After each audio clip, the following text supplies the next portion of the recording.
Maître Leclerc, la parole est à vous.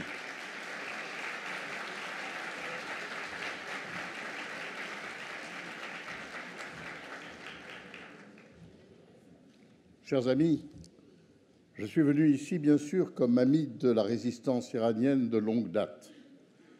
Mais je suis venu encore plus comme militant depuis 60 ans de l'abrogation de la peine de mort dans le monde. J'ai lutté pendant 60 ans sans cesse. D'abord, jusqu'à ces jours merveilleux de 1981 dont nous parlait Gilbert Mitterrand tout à l'heure, de ce moment où nous entendîmes le discours de Robert Badinter le 17 septembre 1981, puis le vote de l'Assemblée nationale à une écrasante majorité le 18 septembre, puis le vote aussi du Sénat conservateur le 30 septembre, puis l'adoption définitive le 9 octobre, enfin, la peine de mort était abrogée en France.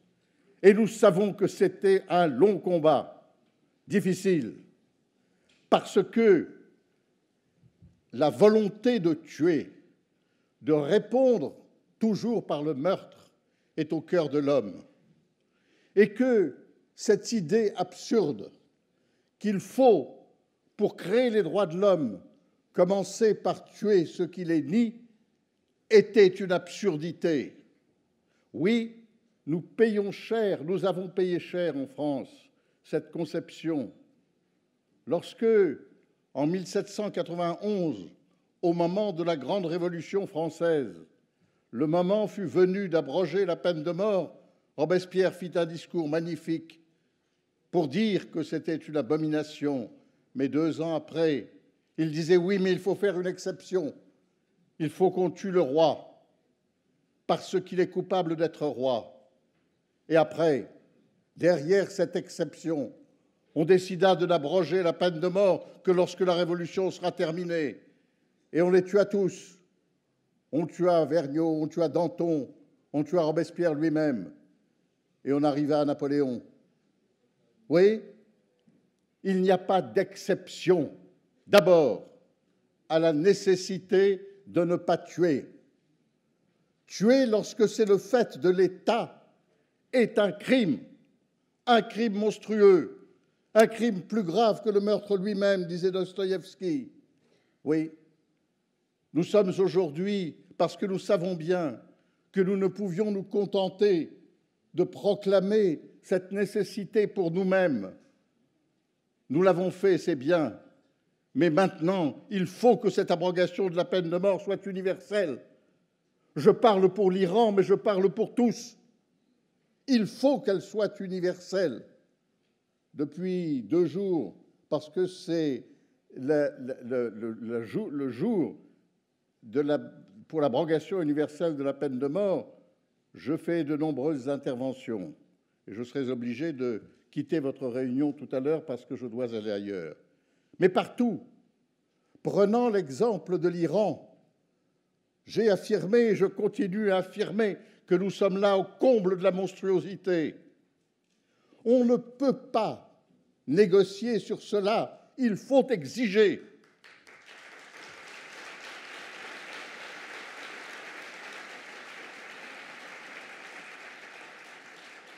Et pas seulement parce que c'est l'Iran, pas seulement parce que les droits de l'homme y sont violés, mais parce que c'est une exigence universelle.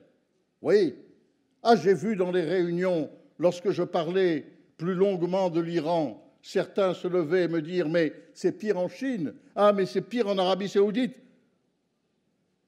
On ne va pas faire cette compétition pour savoir quel est le plus martyrisé. Mais je crois que l'Iran tient sa place, et les autres aussi. Eh bien, nous n'avons pas le droit. Et nous n'avons pas le droit d'accepter, pour sauver le marché chinois, pour sauver le pétrole arabe ou pour sauver les relations diplomatiques avec l'Iran, de négliger les pendus de Téhéran. Nous n'avons pas le droit.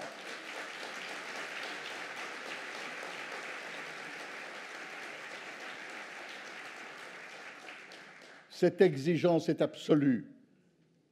Quand on pense à ceux qui aujourd'hui pourrissent dans les couloirs de la mort, cette horrible attente de la mort dont parla si bien Victor Hugo dans un livre qui s'appelle « Le dernier jour d'un condamné », et aussi dans un livre qui s'appelle « L'idiot » de Dostoïevski, cette attente de la mort de celui qui va être condamné et qui attend des mois et des mois. Alors je le dis tout de suite, nous sommes pour l'éradication de la peine de mort en Iran, en Arabie, en Chine.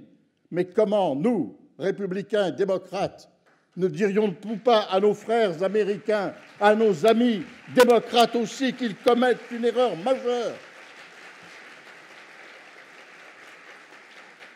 et que je n'exclus pas non plus ceux qui attendent et pourrissent aujourd'hui dans les couloirs de la mort américains. Et je dis aux Américains, allez, arrêtez vous aussi, si vous voulez donner au monde une leçon de démocratie. Arrêtez vous aussi de condamner des gens à mort.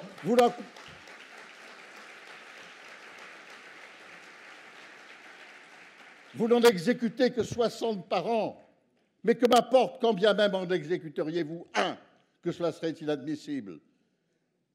Et Madame la Présidente, s'il y a quelque chose qui me fait dire que je suis proche de la résistance iranienne, c'est cette décision que vous avez prise de dire que si vous arriviez au pouvoir, la peine de mort serait abrogée, que le vieux militant des droits de l'homme que je suis puisse vous dire le désarroi qui est le nôtre lorsqu'après avoir arraché de la mort des gens qui étaient dans certains pays, nous les voyons arriver au pouvoir et eux-mêmes condamner à mort leurs adversaires.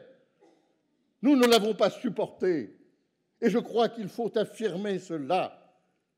Il est évident que lorsque vous dites que ceux qui ont commis ces crimes seront déférés devant les juridictions internationales, vous dites ce qu'il faut dire, parce que, vous le savez, la Cour pénale internationale ne connaît pas la peine de mort. Mais qu'il faille les juger, oui, mais pas les condamner à mort.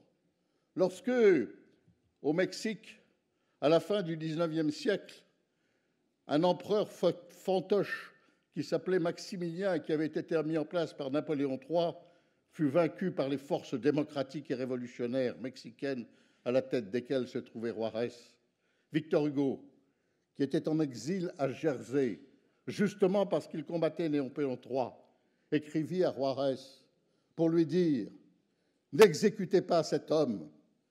Vous avez montré la puissance de la démocratie sur la monarchie en battant la monarchie, mais maintenant montrez-en la beauté. Vous avez, votre première victoire, écrasé l'usurpation, était superbe. Votre deuxième, épargner l'usurpateur, sera sublime. » Eh bien, je dis que cela, lorsque c'est inscrit dans le programme, quand c'est inscrit dans la volonté de ceux qui veulent renverser les assassins, lorsqu'il est inscrit que demain, ils ne les tueront pas au nom de leurs principes, mais qu'ils ne tueront plus personne au nom des principes qu'ils nous. Je dis qu'il y a là quelque chose d'essentiel. Et je dis aux gouvernants occidentaux, et je dis au gouvernement français, à mon gouvernement, que je ne veux pas entrer dans les problèmes diplomatiques. Je m'occupe de droits de l'homme et je leur dis simplement, il n'est pas possible que vous vous taisiez. Il n'est pas possible que vous vous réjouissiez aujourd'hui que les hommes d'affaires aillent à Téhéran en se moquant des pendus qu'ils rencontrent. Je dis qu'il n'est pas possible de dire aujourd'hui que tout est normal, que tout doit s'apaiser simplement pour un accord diplomatique, voire un accord économique. Ah, l'accord économique, vous connaissez bien, vous. Vous vous souvenez de ce jour de 2003 où, par plus d'un accord économique avec l'Iran, les policiers déboulèrent à Auvers-sur-Oise. Eh bien, au nom de cet accord économique aujourd'hui, va-t-on, de cet intérêt économique, l'accord étant diplomatique, va-t-on laisser les hommes, les femmes, les enfants pourrir dans les couloirs de la mort et attendre ce moment où on va les pendre? Va-t-on laisser faire cela sans le dire? Nous, la France, nous qui portons le message des droits de l'homme à travers le monde, j'interpelle à ce sujet ceux qui nous gouvernent. Et je leur dis, dites au moins quelque chose.